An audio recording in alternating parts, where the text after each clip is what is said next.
자, 그럼 이어서 강의를 쭉 진행하도록 할게요. 저번 시간까지 저희는 지시어를 했습니다. 자, 이번 시간에는 액션 태그라는 녀석에 대해서 배워볼 건데요. 액션 태그는 JSP 내에서 자바 코드를 효율적으로 작성하게 도와주는 기본 태그 라이브러리라고 했습니다. 그러니까 우리가 저저번 시간이 아마 될 거예요. 태그 라이브러리 지시어 배웠었죠. 그때 태그 라이브러리가 이런 자바 코드를 JSP에 대해서 쓸 수 있게 도와주는 그런 라이브러리라고 했는데 그런 태그 라이브러리를 이렇게 임포트하는 것 배웠었죠. 자, 근데 요 액션 태그들은요 이미 내장되어 있는 태그 라이브러리이기 때문에 즉 기본 태그 라이브러리이기 때문에 우리가 따로 임포트를 할 필요는 없고 바로 사용할 수 있습니다. 그 중에서 자주 쓰이는 게 요 세 개 정도 되겠는데요. include는 우리가 저번 시간에 배웠었죠. 그리고 forward라는 게 있고요. 그리고 나머지 자바빈 관련 액션 태그들이 몇 가지가 있습니다. 제가 미리 말씀드리는데 이 액션 태그들 실제로 거의 사용될 일이 없다고 보시면 되겠습니다. 그래도 제가 이렇게 강의를 따로 준비한 이유는 여러분들이 JSP를 이해하기 위해서 이 액션 태그를 이해하고 넘어가셔야 하기 때문에 제가 준비한 거고요. 이 자바빈 관련 액션 태그들 해서 자바빈이라는 것에 대해서 배울 건데요. 이것은 나중에 여러분들이 웹 프로그래밍 강의를 마치고 또 제가 이제 찍을 스프링 프레임워크라는 강의가 있는데요. 이 스프링 프레임워크는 웹 프로그래밍을 배우는 데 있어서 거의 필수적인 프레임워크라고 생각하시면 돼요. 어쨌든 그 스프링 프레임워크를 배우실 때 그때 이 빈이라는 개념이 다시 나옵니다. 스프링이라는 프레임워크가 객체들을 이런 자바 빈으로 관리를 하기 때문에 지금 이 자바 빈 미리 배워두시면 나중에 스프링 프레임워크에서 이해하시는데 조금 더 도움이 될 거라고 생각해요. 자, 어쨌든 그러면 액션 태그들 한번 배우러 가볼게요. 자, JSP include 액션 태그는 저번 시간에 우리가 include 지시어 배울 때 그때 했기 때문에 내용이 똑같습니다. 그래서 더 이상 여기서는 언급하지 않고 그냥 바로 넘어갈게요. 자, 그 다음으로 두 번째 게 forward죠.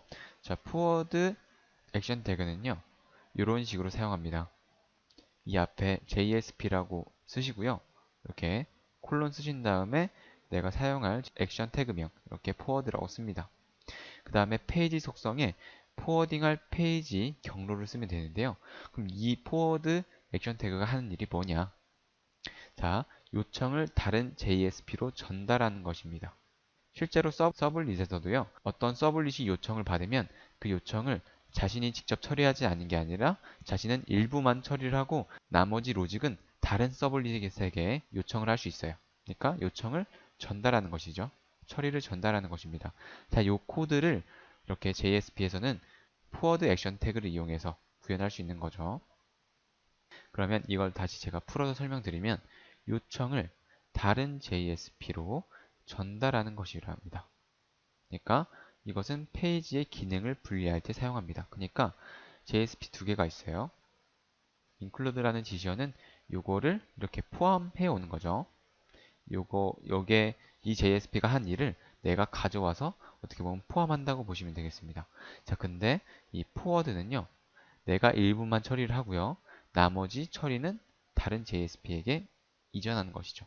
그러니까 include랑 거의 비슷한데 include 같은 경우는 톰캣이 이놈을 이렇게 처리를 하다가 다른 JSP로 가서 요거를 또 처리를 하고 다시 돌아오는 격이라고 보면 이 forward는요. 여기서 로직을 처리하고 바로 넘어가서 여기서 또 로직을 처리합니다. 그러니까 다시 돌아오지는 않는 거죠. 이런 거라고 보시면 되겠고요. 그럼 이거 한번 실습하러 가보겠습니다. 자, 그럼 이클립스를 켜주시고요. 여기서 웹 컨텐트에서 예제 하나 더 만들도록 할게요. new JSP 해서 ex04죠. 언더바 액션 태그 언더바 forward 1이라고 할게요. 자, 이렇게 하시면 예제가 하나 만들어졌고요. 요거 그대로 컨트롤 C, 컨트롤 V 한 다음에 그러면 자동으로 이렇게 2라고 뜨죠. 그러니까 하나 똑같이 복사해서 넣을게요. 이 두 개 파일은 지금 똑같은 파일입니다. 자, 그러면 먼저 이 액션 태그 forward 1이라는 것의 내용을 좀 채울게요. 자, 여기서는요, 간단합니다. 스크립트 리드 하나 정의해 주시고요. 여기서 스트링의 name은 request.getParameter 해서 여기서 name을 받습니다. 그러니까 클라이언트 쪽에서 name이라는 데이터를 전달받아서 이 변수에 담는 거죠. 파라미터. 예, 제가 스펠링 틀렸네요. 자, 이렇게 한 다음에요. 메시지를 하나 여기서 만들 건데 스트링의 msg는 name 플러스 님 안녕하세요 라고 이렇게 메시지를 만들도록 할게요. 즉 클라이언트가 전달해준 이 name이라는 데이터를 가지고 저희가 새로운 메시지를 만들었습니다. 자, 그 다음에요. 뭐 어디서 사용하든 상관없는데 그냥 이 바디 태그에서 사용할게요. 이 바디 태그에서 JSP라고 써주십니다. 그 다음에 콜론 하신 다음에 컨트롤 스페이스 누르면요. JSP의 액션 태그들 목록이 쭉 뜹니다. 사용할 수 있는 것들이요. 자, 여기서는요. 이렇게 include 있죠. 그리고 우리가 지금 사용할 forward 있습니다. 그리고 나머지 여러 개들이 많은데 자바빈 관련된 액션 태그들도 있고요. 그 외에 액션 태그들도 있습니다. 그러니까 거의 다 사용되지 않는 것들이에요. 여기서 forward를 쓴 다음에요. 이 page라는 속성 사용할 건데요. 이 안에 현재 자기가 이 JSP가 요러요러한 처리를 했잖아요. 요청에 응답하기 위해서 나머지 처리를 할 JSP의 경로를 적어주시면 됩니다. 자, 여기에 ex04 언더바 액션 태그 언더바 forward e.jsp라고 써주시면 됩니다. 그러니까 여기서는 일부의 처리만 하고요. 이 밑에 이 forward 2에서 나머지 처리를 할 겁니다. 그래서 forward 1과 forward 2가 처리할 부분을 나눠서 처리를 하게 되는 거죠. 경로가 지금 같은 폴더 안에 있으니까 그냥 이름만 써주면 되는 거죠. 자, 그리고 여기서 이렇게 태그를 끝내줄게요. 더 쓸 말이 없으니까 이렇게 태그를 닫아주시면 됩니다. 그러면은 이 forward 1 JSP는 요러요러한 처리를 한 거고요. forward 2 JSP가 나머지 처리를 할 건데 그러면 이 forward 1.jsp가 forward 2.jsp에게 이 데이터를 여기서 힘들게 만든 데이터를 전달하기 위해서 여기서 코드를 더 써줄 게 있습니다. request라는 요청 객체 점 해서 set attribute 저번 시간에 했었죠. 이 리퀘스트에 담을 거예요. 메시지라는 이름으로 이 메시지를 담을 겁니다. 됐나요? 그러면 request라는 객체에 이러한 데이터가 저장이 된 상태입니다. 근데 제가 보시면 지금 한 번의 요청이잖아요. 한 번의 요청으로 이 forward 1과 forward 2가 같이 처리를 하는 거기 때문에 이 리퀘스트 객체를 서로 공유합니다. 그러니까 어떻게 보면 이 forward 1 JSP가요. forward 2 JSP에게 이 리퀘스트를 전달합니다. 객체를. 그러니까 2에서도 사용할 수가 있어요. 똑같은 리퀘스트를. 자, 그러면 이제 forward 2.jsp 요거 켜주세요. 그러면 얘는 빈털털이죠. 여기서 해줄 게 있습니다. 여기서는 그냥 그 메시지를 뿌려주기만 할 건데요. 여기서 표현식 사용할게요. request. 아까는 set attribute 했으니까 여기서는 get attribute 해서요. msg 이렇게 써주시면 아까 리퀘스트에 저장된 set attribute라는 메서드로 저장한 msg를 여기서 불러올 수가 있는 거죠. 그렇죠? 그러니까 기능을 어떻게 나누냐면요. 첫 번째 forward 1.jsp는 이렇게 데이터를 가져와서요. 무언가를 만들어서 그것을 이걸 표현할 JSP에게 전달만 하는 겁니다. 실제로 바디 태그에서는 아무 내용이 없죠. 자, 그러면 두 번째 이 forward 2.jsp는요. 무슨 로직을 데이터를 가공하고 어디서 뭘 가져가고 이런 걸 처리를 하는 게 아니라요.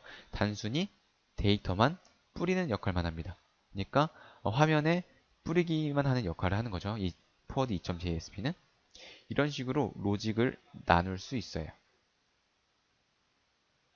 자, 근데 이것은 모델 1이라는 JSP 모델 1이라는 그런 개발 방식에서 사용되는 거고요.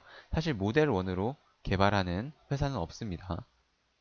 요즘에는 모델 2 또는 뭐 모델 MVC 또는 뭐 스프링 프레임워크 같이 이렇게 로직을 잘 나눠서 개발하는 그런 개발 방식을 택하고 있기 때문에 이 모델 1 방식은 더 이상 사용되지 않는다고 보시면 되고요.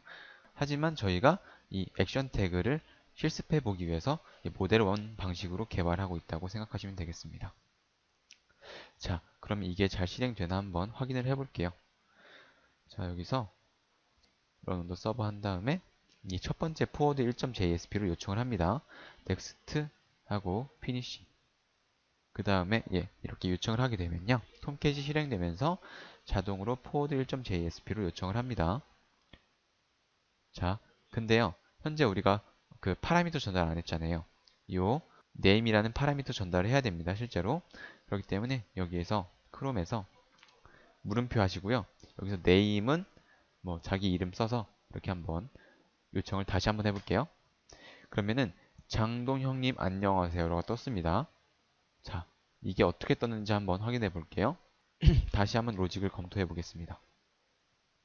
그러면 forward 1.jsp가 이렇게 클라이언트로부터 데이터를 받아서 메시지를 만들었죠. 그 다음에 리퀘스트에 이 메시지를 담았고요. 그 다음에 이 forward 2.jsp한테 나머지 요청을 일임했습니다. 전달을 한 거죠. 네가 나머지는 처리해 라고 시킨 겁니다. 그래서 forward 2.jsp가 그 나머지 로직을 처리한 겁니다. 자, 여기까지 이해되시죠? 자, 근데요. 보시면 지금 요청 경로가 forward 1.jsp로 나와 있죠. 결국에 이 나머지 처리를 한 것은 forward 2.jsp인데 근데요. 이 클라이언트는요. 이게 forward 1.jsp가 전달해 준 거라고 생각을 하겠죠. 왜냐하면 요청 경로가 지금 forward 1.jsp니까 forward 1.jsp가 그 로직들을 다 처리를 해서 우리한테 보내줬다고 생각을 할 겁니다.